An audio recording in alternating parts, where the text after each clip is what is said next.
தலைவர் உதயநிதி முன்வைத்த குற்றச்சாட்டுகளுக்கு முதல்வர் விஜய் நாளை பதிலளிப்பார் என கூறி சபாநாயகர் பிரபாகர் சபையை முடித்து வைத்தார். திருப்பரங்குன்றம் மலைத்தூணில் கார்த்திகை தீபம் ஏற்ற வேண்டும் என ஹைகோர்ட் மதுரை கிளையின் 2 நீதிபதிகள் பிறப்பித்த உத்தரவுக்கு எதிராக தமிழக அரசு சார்பில் சுப்ரீம் கோர்ட்டில் மேல்முறையீடு செய்துள்ளது. சட்டசபையில் உறுப்பினர்கள் இருக்கையில் டம்ளரில் தண்ணீர் வைப்பதற்கு பதிலாக பாட்டிலில் வைக்க வேண்டும் என பிரேமலதா வலியுறுத்தினார். அதற்கு தண்ணீர் பாட்டில் வைத்தால் எரிந்து விடுவார்கள் என OPS கூறியதால் சபையில் சிரிப்பலை எழுந்தது. தாவேகா கட்சியில் யாரோ ஒருவர் செய்யும் தவறுக்கு எங்களை குற்றம் சாட்டக்கூடாது. 6 மாதத்திற்குள் சட்டம் ஒழுங்கில் இந்தியாவிலேயே தமிழகம் முன்மாதிரியாக இருக்கும் என அமைச்சர் ஆதவ் அர்ஜுனா சட்டசபையில் கூறினார். சட்டசபையில் முதல்வரை வாழ்த்து 7 முறை எழுந்த காமராஜ் MLAவுக்கு மற்ற உறுப்பினர்களின் குறுக்கீட்டால் வாய்ப்பு கிடைக்கவில்லை. மீண்டும் பேச வாய்ப்பு கிடைத்தபோது 8வது முறையாக முதல்வரை வாழ்த்துகிறேன் என்று அவர் நகைச்சுவையாக பேசியது முதல்வர் விஜய் முகத்தில் சிரிப்பை உண்டாக்கியது. கடந்த 5 ஆண்டு கால ஆட்சியில் கமிஷன் கேட்டதால் தொழில் தொடங்க வந்த 25 நிறுவனங்கள் வேறு மாநிலங்களுக்கு சென்றுவிட்டன. தமிழகத்திற்கு வரவேண்டிய ரூபாய் 3.3 லட்சம் கோடி முதலீடுகள் பறிபோயின. இதற்கு யார் பதில் சொல்லப் போகிறார்கள் என தொழில்துறை அமைச்சர் கீர்த்தனா கேள்வி எழுப்பியுள்ளார். தமிழகத்திலேயே பெரம்பூர் தொகுதியை மின்வெட்டில் நம்பர் 1ஆக மாற்றியுள்ளார் முதல்வர் விஜய் என எதிர்க்கட்சித் தலைவர் உதயநிதி கூறினார். அண்ணன் கையில் பவர் வந்தால் தமிழகம் மாறும் என நினைத்தோம். ஆனால் தமிழகத்திற்கே பவர் போயிடுச்சுன்னு தாவேகாவினர் பேசுகின்றனர் என்றும் சொன்னார். அரசு பள்ளிகளுக்கு MLAக்கள் செல்வது தவறில்லை. ஆனால் மாணவர்கள் மத்தியில் தவறான பாடல்களை போட்டு நடனமாட வைக்கிறார்கள். குத்து பாடல்கள், தவறான அர்த்தமுள்ள பாடல்களை மாணவர்கள் மத்தியில் ஒளிபரப்பு செய்வதை முதல்வர் தலையிட்டு நிறுத்த வேண்டும் என எதிர்க்கட்சித் தலைவர் உதயநிதி தெரிவித்தார். அடுத்த கட்சி ஆட்களை இழுக்கும் பணியில்தான் ஆளுங்கட்சியினர் ஈடுபட்டு வருகின்றனர். புதுமையான ஆட்சி என கூறிவிட்டு புஷ்பா பட ஆட்சியை கொடுத்திருக்கிறார்கள். குதிரை பேரம் தொடர்ந்து நடந்து வருகிறது என சட்டசபையில் உதயநிதி குற்றம் சாட்டினார். தமிழகத்திற்கான சிங்கப்பெண் சிறப்பு அதிரடிப்படையின் உதவி எண் 1091 என அறிவிக்கப்பட்டுள்ளது. சிங்கப்பெண் சிறப்பு அதிரடிப்படையின் செயல்பாட்டை மேம்படுத்த விரைந்து நடவடிக்கை எடுக்க உதவி எண் அறிவிக்கப்பட்டுள்ளது. தலைமைச் செயலகத்திற்கு முன்னாள் முதல்வர் ஸ்டாலினின் மருமகன் சபரீசன் வந்தார். எதிர்க்கட்சித் தலைவர் உதயநிதி அறையில் காத்திருந்தார். பின்னர் சபையில் உதயநிதி பேசும்போது பார்வையாளர் மாடத்தில் அமர்ந்து பார்வையிட்டார். சென்னை தண்டையார்பேட்டையில் உள்ள IOC பெட்ரோலிய சேமிப்பு கிடங்கில் தீ விபத்து ஏற்பட்டது. அங்கிருந்து வெளியேறிய கரும் புகையால் சாலையில் சென்றவர்கள் கண் எரிச்சல் மற்றும் மூச்சு திணறலால் அவதியடைந்தனர். சென்னை ராஜீவ்காந்தி மருத்துவமனையில் சிகிச்சை பெற்று வருபவர்களை சந்தித்து ஆறுதல் கூறிய பின்னர் அம்மோனியா வாயு கசிவில் உயிரிழந்தோர் குடும்பத்துக்கு ரூபாய் 10 லட்சம் வழங்க வேண்டும் என திருமாவளவன் அரசை வலியுறுத்தினார். கவர்னர் மகிழ்ச்சியாக இருக்கிறார் என்று எதிர்க்கட்சித் தலைவர் கூறுகிறார். ஆனால் எங்கள் ஆட்சியில் மக்கள் மகிழ்ச்சியாக இருக்கிறார்கள் என்று சட்டசபையில் அமைச்சர் ராஜ்மோகன் பேசினார். இன்னொரு பிறவி இருந்தால் விவசாயியாக பிறப்பேன் என்று கூறிவிட்டு விவசாயிகளை கைது செய்கிறது தாவேகா அரசு. விவசாயியாக இன்னொரு பிறவி எதற்கு? இப்போது வேண்டுமானாலும் ஆகலாம் என உதயநிதி விமர்சித்து பேசினார். நண்பர்கள் புரிதல் என்று பேசுகிறார்கள். ஜோதிமணி மாணிக்கம் தாக்கூர் குறித்து மனம் திறப்பேன் என செல்வ பெருந்தகை தெரிவித்துள்ளார். தேர்தலுக்கு முன்பே மாநில தலைவர் பதவியில் தொடர வேண்டாம் என உள்மனது கூறியது. ஆனால் கார்கே பொறுமையாக இருக்குமாறும் அழைப்பதாகவும் கூறினார் என்றார். பருவமழையின் போது வேளச்சேரியில் வெள்ள பாதிப்பு ஏற்பட்டால் அரசு அதிகாரிகளே பொறுப்பேற்க வேண்டும். வேளச்சேரி ஏரியை மீட்டெடுக்க எடுக்கப்பட்ட நடவடிக்கைகள் குறித்து வரும் ஜூலை 28ஆம் தேதிக்குள் நீர்வளத்துறை அறிக்கை தாக்கல் செய்ய தென்மண்டல தேசிய பசுமை தீர்ப்பாயம் உத்தரவிட்டுள்ளது. திருச்சி திருவெரும்பூர் தாவேகா MLA நாவல்பட்டு விஜய் அண்மையில் அதிமுகவில் இருந்து விலகி தாவேகாவில் இணைந்த சபரியை தகாத வார்த்தைகளால் திட்டும் செல்போன் உரையாடல் வெளியாகி பெரும் பரபரப்பை ஏற்படுத்தியுள்ளது. ஜூன் 28 வரை தமிழகம், புதுச்சேரி, காரைக்காலில் மழை பெய்ய வாய்ப்புள்ளது என வானிலை ஆய்வு மையம் தெரிவித்துள்ளது. அம்மோனியா வாயு கசிவு சம்பவத்தில் பாதிக்கப்பட்டு ஸ்டான்லி மருத்துவமனையில் சிகிச்சை பெற்று வந்த மற்றொரு பெண் உயிரிழந்தார். பலியானோர் எண்ணிக்கை 7ஆக உயர்ந்துள்ளது. நடிகை பாலியல் தாக்குதல் வழக்கில் நடிகர் திலீப் உள்ளிட்டோர் கீழமை நீதிமன்றத்தால் விடுதலை செய்யப்பட்டதற்கு எதிரான அரசின் மேல்முறையீடு கேரள ஹைகோர்ட்டில் ஏற்கப்பட்டுள்ளது. மேற்கு வங்கத்தில் பாரதிய ஜனதா அரசு புதிய பட்ஜெட்டில் அன்னபூர்ணா திட்டத்திற்கு ரூபாய் 36,000 கோடி ஒதுக்கியுள்ளது. மாதம் ரூபாய் 3,000 உதவித்தொகை வழங்கப்படும் இந்த திட்டம் சுமார் 1 கோடி பெண்களை உள்ளடக்கும் என தகவல் வெளியாகியுள்ளது. மகாராஷ்டிராவில் உத்தவ் தலைமையிலான சிவசேனாவைச் சேர்ந்த 6 MPக்கள் ஏக்நாத் ஷிண்டே தலைமையிலான சிவசேனாவில் இணைந்தனர். லக்னோவில் அரசு தேர்வுகளுக்கான பயிற்சி மையத்தில் ஏற்பட்ட தீ விபத்தில் சிக்கி 11 பேர் பலியாகினர். பாதுகாப்பு குறைபாடு காரணமாக தீ விபத்து ஏற்பட்டிருக்கலாம் என முதற்கட்ட தகவல் வெளியாகியுள்ளது. முதல் மாடியிலிருந்து குதித்து பலர் உயிர் தப்பியுள்ளனர்.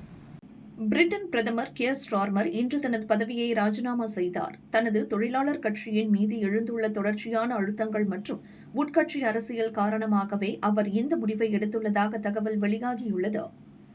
அமோனியா வாயு டேங்கில் இருந்து செல்லும் பைப்பை முறையாக பராமரிக்கவில்லை. வாயு கசிவுக்கு பராமரிப்பு குறைபாடே காரணம் என முதல் தகவல் அறிக்கையில் குறிப்பிடப்பட்டுள்ளது. தமிழக முதல்வராக பொறுப்பேற்ற பின் தனது முதல் பிறந்த நாளை இன்று கொண்டாடும் தாவேக தலைவர் விஜய் சட்டசபையில் புதிய அறிவிப்பு ஒன்றை வெளியிட இருப்பதாக தகவல் வெளியாகியுள்ளது.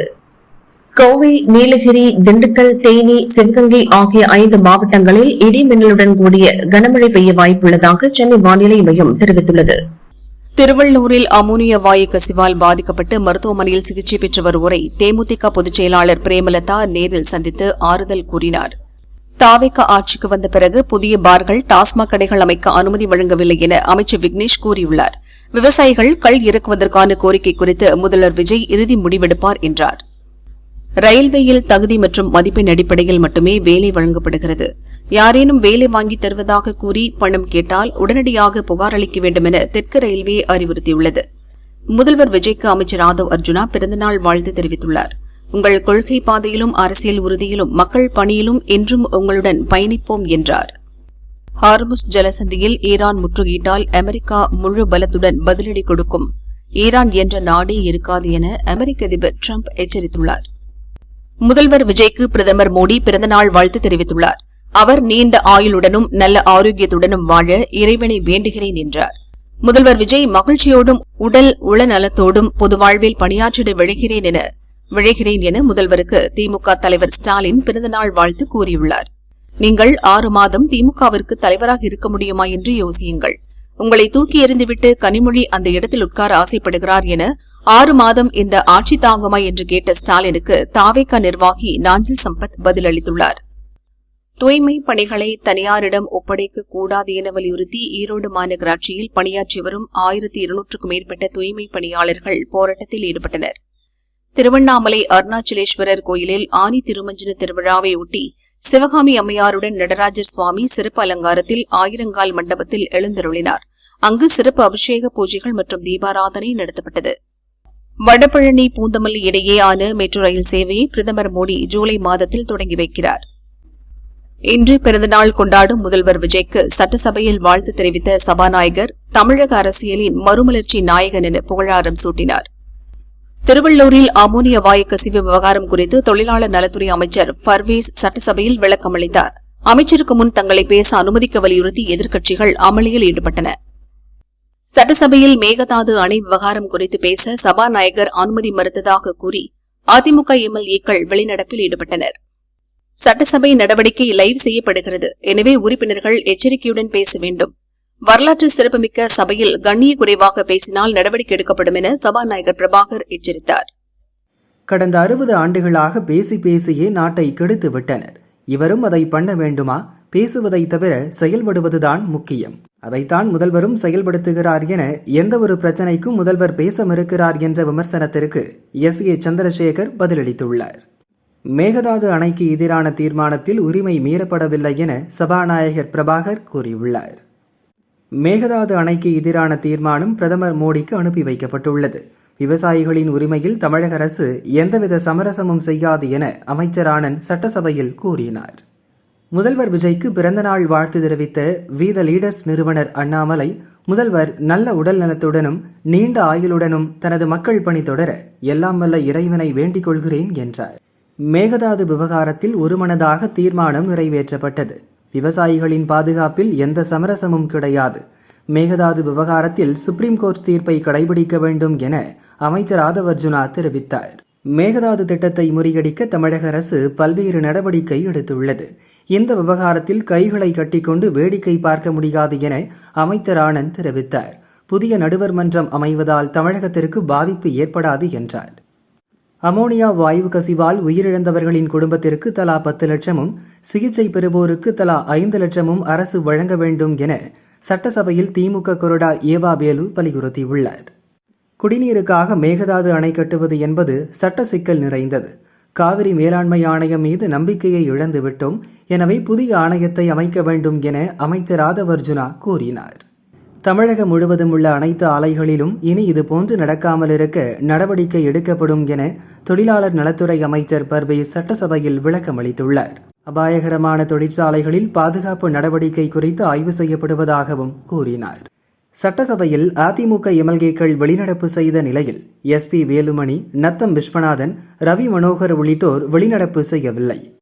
கடலூர் நெல்லிக்குப்பம் அருகே 8 வயது சிறுமியிடம் பாலியல் சீண்டலில் ஈடுபட்ட 40 வயது நபரை சிங்கப்பெண் படையினர் கைது செய்து சிறையில் அடைத்தனர். காவிரி நதிநீர் விவகாரத்தில் சுப்ரீம் கோர்ட் நிலையான தீர்ப்பை வழங்கியுள்ள நிலையில் மீண்டும் ஒரு நடுவர் மன்றம் வேண்டும் என்று எந்த நோக்கத்திற்காக கேட்கிறார்கள் என எடப்பாடி பழனிசாமி கேள்வி எழுப்பியுள்ளார். தமிழக விவசாயிகளின் பிரச்சனை என்பதால் இதில் அரசியல் செய்யக்கூடாது. மேகதாது விவகாரத்தில் திமுகவின் கோரிக்கையை ஏற்ற முதல்வர் விஜய்க்கு நன்றியும் பாராட்டும் தெரிவிக்கிறோம் என சட்டசபையில் ஏவா வேலு கூறினார். நல்லா இருக்கீங்களா என்று தமிழில் பேச கவர்னருக்கு கற்றுக் கொடுத்தேன். தமிழை கற்க கவர்னர் ஆர்வமாக உள்ளார். நமது தலைவர்களின் பெயர்களை அவர் உச்சரித்ததை பாராட்டுக்குரியது என கவர்னரின் தமிழ் உச்சரிப்பை குறை கூறிய பிரேமலதா பேச்சுக்கு சபாநாயகர் பிரபாகர் பதிலளித்தார். விருதாச்சலத்தை தனி மாவட்டமாக அறிவிக்க வேண்டும் என பிரேமலதா விஜயகாந்த் வேண்டுகோள் விடுத்துள்ளார். விருதாச்சலத்தில் கூட்டு குடிநீர் திட்டம் கொண்டுவர வேண்டும் என்றார். கத்தார் ராஸ்லபான் நகரில் அமைந்துள்ள எரிவாயு விநியோக ஆலையில் ஏற்பட்ட பயங்கர வெடிவிபத்தில் 54 பேர் படுகாயமடைந்தனர். 18 பேர் மாயமாகியுள்ளனர். விபத்தில் நச்சு வாயு கசிவு எதுவும் பதிவாகவில்லை என அந்நாட்டு உள்துறை அமைச்சகம் தெரிவித்துள்ளது. கல்வி நிறுவனங்கள் அருகே உள்ள தெரு நாய்களை கட்டுப்படுத்துவது அவசியம். சுப்ரீம் கோர்ட் உத்தரவை அமல்படுத்துவதில் ஏன் தாமதம் என்று தமிழகம் மற்றும் புதுச்சேரி அரசுக்கும் சென்னை ஹைகோர்ட் கேள்வி எழுப்பியுள்ளது. திருப்பரங்குன்றத்தில் தீபம் ஏற்ற அனுமதி வழங்க வேண்டும் உள்ளிட்ட 10 அம்ச கோரிக்கைகளை வலியுறுத்தி கோவை காந்தி பார்க் பகுதியில் இந்து மக்கள் கட்சித் தலைவர் அர்ஜுன் சம்பத் தலைமையில் கண்டன ஆர்ப்பாட்டம் நடைபெற்றது. ஆளும் கட்சி பாஜகவுடன் இணக்கமாக இருக்கிறது என எதிர்க்கட்சியும், திமுக பாஜகவுடன் இணக்கமாக இருப்பதாக ஆளும் கட்சியும் சொல்கிறது. இதை எதிர்மறையாக பார்க்கக்கூடாது என பாஜக எம்எல்ஏ போஜராஜன் கூறினார். இணக்கமாகத்தான் இருக்க வேண்டும். நியாயமான கோரிக்கைகளுக்கு மத்திய அரசு எப்போதும் ஆதரவாக இருக்கும் என்றார். முதல்வர் விஜய்க்கு இதயம் கனிந்த பிறந்தநாள் வாழ்த்துக்கள். அவருக்கு நல்ல உடல் ஆரோக்கியம், மகிழ்ச்சி, நீண்ட நிறைவான வாழ்வு கிடைக்க பிரார்த்திக்கிறேன். தமிழக மக்களுக்கு சேவை செய்யவும், மாநிலத்தை முன்னேற்றவும் வலிமையும் ஆற்றலும் கிடைக்கட்டும் என கவர்னர் அர்லேக்கர் தெரிவித்துள்ளார். கட்சி தலைமை மீது அதிருப்திகள் இருப்பதாக கூறப்படும் எம்எல்ஏ எஸ்பி வேலுமணி சட்டசபை வளாகத்தில் அதிமுக பொதுச் செயலாளர் எடப்பாடி பழனிசாமியை சந்தித்து பேசினார். கர்நாடகாவில் எந்த கட்சி ஆட்சி அமைத்தாலும் எதிராகத்தான் செயல்படுகிறது. மேகதாது விவகாரத்தில் புதிய நடுவர் மன்றம்தான் சரியாக இருக்கும் என திமுக எம்எல்ஏ தங்கம் தென்னரசு தெரிவித்தார். கோவை சாய்பாபா காலனியில் 6 வயது சிறுவன் கொல்லப்பட்ட வழக்கில் தாய் திவ்யாவுக்கு ஆயுள் தண்டனையும், அவரது கள்ளக்காதலன் ராஜதுரைக்கு இரட்டை ஆயுள் தண்டனையும் விதித்து SC/ST சிறப்பு நீதிமன்றம் தீர்ப்பளித்துள்ளது. இனி பொறுத்தது போதும், பொங்கி எழுங்கள். துபாய் போல பெண்கள் மீது கை வைத்தோருக்கு மரண பயத்தை ஏற்படுத்த வேண்டும் என சட்டசபையில் பாமக எம்எல்ஏ சௌமியா வலியுறுத்தினார். சீனாவின் குயாங் நகரில் நடந்த உலகக்கோப்பை குத்துச்சண்டை போட்டியின் 48 கிலோ பிரிவில் இந்திய வீராங்கனை ஜோதி தங்கப்பதக்கம் வென்று அசத்தினார். கடந்த ஆட்சி காலத்தில் கோவில்களை கமர்ஷியலாக மாற்ற முயற்சித்தார்கள். பல கோவில்களில் பக்தர்களுக்கு கழிப்படை உள்ளிட்ட அடிப்படை வசதிகள் இல்லாத நிலையில் மல்டி லெவல் பார்க்கிங் எதற்கு என அமைச்சர் ரமேஷ் சட்டசபையில் கேள்வி எழுப்பியுள்ளார். சட்டசபையில் 2 முறை தேசிய கீதம் பாடப்பட்டு மரபு மீறப்பட்டுள்ளது. முன்பு திமுக ஆட்சியில் இதையே கவர்னர் வலியுறுத்திய போது நாங்கள் அதை மறுத்தோம் என சட்டசபையில் எதிர்க்கட்சித் தலைவர் உதயநிதி கூறினார். புதிய நடுவர் மன்றம் ஏன் தேவை என்ற விவாதம் நடத்தியிருக்கலாமே என்று கேள்வி எழுப்பிய எடப்பாடி பழனிசாமி திருத்தம் குறித்து முறையான விவாதம் நடத்தியிருந்தால் பிரச்சினை வந்திருக்காது என்றார். தமிழகத்தில் மின்வெட்டை தடுக்க 125 குழுக்கள் அமைக்கப்பட்டுள்ளன. மேலும் மின்சாரத்துறையில் உள்ள 70,000 காலி பணியிடங்களை நிரப்ப நடவடிக்கை எடுக்கப்படும் என சட்டசபையில் அமைச்சர் நிர்மல்குமார் தெரிவித்துள்ளார். பியூஸ் கேரியர்கள் திருடப்பட்ட இடங்களில் அவர்கள் கைது செய்யப்பட்டுள்ளனர் என அமைச்சர் நிர்மல்குமார் தெரிவித்துள்ளார். 2 நாள் பொறுங்கள், வெள்ளை அறிக்கை வரும் என்றார். சட்டசபையில் முதல்வர் விஜய்க்கு சிரித்தபடி பிறந்தநாள் வாழ்த்து தெரிவித்த எதிர்க்கட்சித் தலைவர் உதயநிதி, தவிக அரசு ஆட்சிக்கு வந்து 40 நாட்கள் ஆகியும் எந்த சாதனையும் நடத்தவில்லை, ஏமாற்றம்தான் ஏற்பட்டுள்ளது என விமர்சித்தார். மின்துறை ஏன் இப்படி உள்ளது என ஏற்கனவே அறிவித்துவிட்டோம். ரூபாய் 2.5 லட்சம் கோடி கடனில் மின்துறை உள்ளது என அமைச்சர் CTR நிர்மல்குமார் தெரிவித்தார். பாலியல் குற்றங்கள் அதிகரிப்பதற்கு காரணம் போதைப் பொருட்கள்தான் காரணம் என அமைச்சர் ஆதவ் அர்ஜுனா சட்டசபையில் பேசினார். உதயநிதி துணை முதல்வராக இருந்தபோதுதான் 2024 40% பாலியல் குற்றங்கள் உயர்ந்துள்ளது என தேசிய குற்றப்பதிவு தெரிவித்துள்ளது. கடந்த 5 ஆண்டுகளில் மின்துறையில் எந்தவித உள்கட்டமைப்பும் செய்யப்படவில்லை என அமைச்சர் நிர்மல்குமார் சட்டசபையில் குற்றம் சாட்டினார். ஒவ்வொரு நாளும் 50 இடங்களில் மின்வெட்டு ஏற்படுகிறது, தினமும் டேஷ்போர்டில் வெளியிடப்படுகிறது. ஒட்டுமொத்த காவல்துறையிலும் மறுசீரமைப்பு நடந்து வருகிறது என ஆதவ் அர்ஜுனா தெரிவித்துள்ளார். கட்சியினர் மீதான தவறுகள் கவனத்திற்கு வரும்போது உடனடியாக கைது செய்யப்பட்டுள்ளனர் என்றார். 5 ஆண்டுகளில் 25 முதலீடுகள் பிற மாநிலங்களுக்கு சென்றதால் 2.3 லட்சம் வேலைவாய்ப்புகள் இழந்துள்ளது என அமைச்சர் கீர்த்தனா தெரிவித்துள்ளார். ஆந்திராவிற்கு நாங்கள் முதலீடுகளை வழியனுப்பி வைப்பதாக எங்களிடம் கேள்வி கேட்கிறார்கள் என்றார். மேகதாது விவகாரத்தில் தமிழகத்தில் ஒற்றுமையில்லை என்ற நிலையை உருவாக்கிவிடாதீர்கள். சட்டசபையில் இவ்வாறு விவாதம் செய்தால் ஒற்றுமையில்லை என்ற செய்தி கர்நாடகாவுக்கு போய் அவர்களுக்கு தைரியம் வந்துவிடும் என திமுக கொறடா ஏவ வேலு கூறினார். விருதுநகர் சத்திரரெட்டியாப்பட்டி அருகே லாரியின் பின்புறம் கார் மோதிய விபத்தில் 4 பேர் படுகாயமடைந்தனர். இடிபாடுகளுக்குள் சிக்கியவர்களை பத்திரமாக மீட்டு தீயணைப்புத் துறையினர் மருத்துவமனைக்கு அனுப்பி வைத்தனர். திருநெல்வேலி நெல்லையப்பர் கோயில் ஆடி பெருவிழா 2ஆம் நாளில் சுவாமி நெல்லையப்பர் கற்பக விருட்ச வாகனத்திலும் காந்திமதி அம்மாள் கமல வாகனத்திலும் எழுந்தருளி வீதியுலா வந்தனர். பாலியல் வழக்குகளின் நிலையான செயல்பாட்டு நடைமுறை உருவாக்கும் பணி தீவிரமாக நடந்துள்ளதாக ஹைகோர்ட்டில் அரசு தெரிவித்துள்ளது. பெண்கள், குழந்தைகளுக்கு எதிரான பாலியல் வழக்கு விசாரணை விரைவுபடுத்த செயல்பாட்டு நடைமுறை ஏற்படுத்தியுள்ளதாக அரசு கூறியுள்ளது. இந்திய திரையுலகத்தில் இதுவரையில் அதிக சம்பளம் பெற்று வந்த ரஜினி, ஷாருக் கான், பிரபாஸ் உள்ளிட்டோரை பின்னுக்கு தள்ளி முதலிடம் பிடித்துள்ளார் ஹிந்தி நடிகர் ரன்வீர் சிங். துரந்தர் படத்தின் 2 பாகங்களும் சேர்த்து 3200 கோடி வசூலித்துள்ளது. இந்த படங்களுக்கு லாபத்தில் பங்கு என்ற அடிப்படையில் அவருக்கு சம்பளமாக ரூபாய் 320 கோடி கிடைத்துள்ளதாம். இந்த ஆண்டின் அரையாண்டு முடிய போகிறது. இதுவரை 100க்கும் அதிகமான படங்கள் ரிலீஸ் ஆகியுள்ள நிலையில் இந்த வாரம் ஜூன் 25, 26 ஆகிய தேதிகளில் அந்தரன், அனந்தன் காடு, அங்கீகாரம், கான் சிட்டி, பிராமிஸ் ஆகிய படங்கள் ரிலீஸ் ஆகின்றன. இவற்றில் ஆர்யா நடித்துள்ள அனந்தன் காடு மலையாளம், தமிழ் என 2 மொழிகளில் வெளியாகிறது. சசி இயக்கத்தில் விஜய் ஆண்டனி, சுவாசிகா நடித்த 100 சாமி படம் கடந்த வாரம் வெளியானது. படத்திற்கும் சுவாசிகாவின் கேரக்டருக்கும் வரவேற்பு கிடைத்துள்ளது. சுவாசிகா வெளியிட்ட வீடியோவில் தமிழக மக்கள் என் மீது வைத்துள்ள அன்பை பார்க்கையில் நன்றி சொல்வதை தவிர வேறு எதுவும் இல்லை. தமிழ் ரசிகர்கள் தரும் ஆதரவுக்கு கடமைப்பட்டுள்ளேன். என் ஆக்சிஜனே தமிழ் ரசிகர்கள்தான். வருங்காலங்களில் இன்னும் பொறுப்புடன் செயல்பட்டு கடினமாக உழைப்பேன் என கண்ணீர் மல்க தெரிவித்துள்ளார். எத்தனையோ கஷ்டங்களை நம் நிர்வாகிகளுக்கு கொடுக்கின்றனர். எனக்கு எத்தனையோ மிரட்டல்கள் வருகின்றன. ஆனால் நான் அதற்கெல்லாம் அஞ்சி ஒதுங்கப் போவதும் இல்லை, விடப்போவதும் இல்லை என அமைச்சர் ஜெகதீஸ்வரி தெரிவித்துள்ளார். திமுக ஆட்சி காலத்தில் தொழில் முதலீட்டாளர்கள் தமிழகத்தை விட்டு சென்றதை தாவேகா ஆட்சியில் சென்று விட்டதாக சொல்கிறார்கள். 40 நாட்களில் எந்த முதலீடும் வேறு மாநிலங்களுக்கு செல்லவில்லை என அமைச்சர் கீர்த்தனா தெரிவித்தார். 4 மாநிலங்களில் வாக்காளர் அடையாள அட்டை இருப்பதாக பொய்த் தகவல் பரப்பி என்னை விற்றுவிட்டனர் என நடிகர் பிரகாஷ் ராஜ் தெரிவித்துள்ளார். எனக்கு பிடிவாரண்ட் என்ற தகவல் அப்பட்டமான பொய் என்றார். IPL 2026 தொடரில் லக்னோ சூப்பர் ஜெயின்ஸ் அணியின் கேப்டனாக இருந்த ரிஷப் பண்ட் தனது பதவியை ராஜினாமா செய்யவில்லை என்றும் அணியின் மோசமான செயல்பாட்டால் அவர் கேப்டன் பதவியிலிருந்து அதிரடியாக நீக்கப்பட்டார் என்றும் தகவல் வெளியாகியுள்ளது. தமிழக காவல்துறையில் உள்ள 76 காவலர்கள் குடிமைப்பொருள் குற்ற புலனாய்வு துறைக்கு பணியிட மாற்றம் செய்யப்பட்டுள்ளனர். சொந்த விருப்பத்தின் அடிப்படையில் மாற்றப்பட்டுள்ளனர். விஷ்ணு விஷால் நடித்த கட்டா குஸ்தி பாகம் 2 படம் ஜூலை 3 ரிலீஸ் ஆகிறது. அடுத்ததாக ராம்குமார் இயக்கத்தில் அவர் நடித்த 2 வானம் படம் ரிலீஸுக்கு தயாராகிறது. இப்படம் பற்றி பேசிய விஷ்ணு விஷால், முழு படத்தை பார்த்து நிறைய அழுதுவிட்டேன். 3 ஆண்டுகள் இப்படத்திற்காக உழைத்துள்ளேன்.